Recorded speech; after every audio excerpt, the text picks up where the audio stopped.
കൊന്നത്തടിയിൽ പ്രവർത്തിക്കുന്ന റേഷൻ കടയിൽ ഓണക്കിറ്റ് ചോദിച്ചെത്തിയാൽ സെയിൽസ്മാനെ ഉത്രാട ദിനത്തിൽ മർദ്ദിച്ച സംഭവത്തിൽ retail ration dealers association Idukki താലൂക്കിൽ ഇന്ന് ഉച്ചകഴിഞ്ഞ് 2 മുതൽ റേഷൻ കടകൾ അടച്ച് പ്രതിഷേധിച്ചു.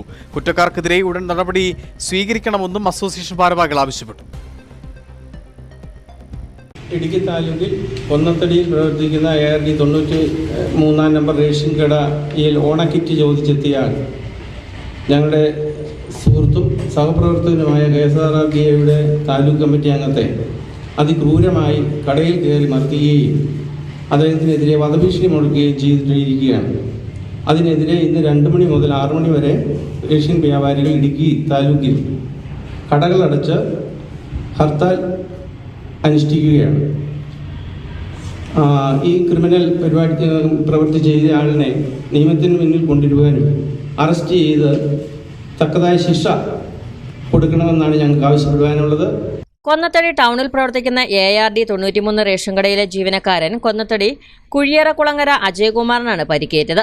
സംഭവത്തിൽ പ്രതിഷേധിച്ച് retail ration dealers association Idukki താലൂക്കിൽ ഇന്ന് ഉച്ചകഴിഞ്ഞ് 2 മുതൽ 5 മണി വരെ റേഷൻ കടകളടച്ച് പ്രതിഷേധിച്ചിരുന്നു. മഞ്ഞ കാർഡ് ഉടമകൾക്ക് മാത്രമാണ് ഓണക്കാലത്ത് സൗജന്യ കിറ്റ് അനുവദിച്ചിരുന്നത്. പിങ്ക് കാർഡ് ഉടമയായ കൊന്നത്തടി നിരപ്പേൽ രതീഷ് എന്നയാൾ റേഷൻ കടയിലെത്തി കിറ്റ് ആവശ്യപ്പെട്ടു. എന്നാൽ മഞ്ഞ കാർഡ് ഉടമകൾക്ക് മാത്രമേ കിറ്റ് അനുവദിച്ചിട്ടുള്ളൂ എന്ന് അറിയിച്ചപ്പോൾ ഇയാൾ അജയകുമാറിനെ മർദ്ദിക്കുമായിരുന്നുവെന്നാണ് പരാതി.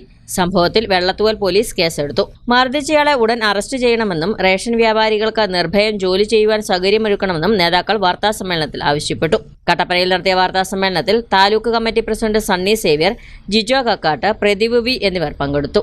News bureau, Kattappana. ഇനി ലോ പ്രൈസിൽ ഹൈ റേഞ്ച് ഓണം. ഏറ്റവും പുതിയ കളക്ഷൻസ് ഏറ്റവും കുറഞ്ഞ വിലയിൽ. High range home appliances.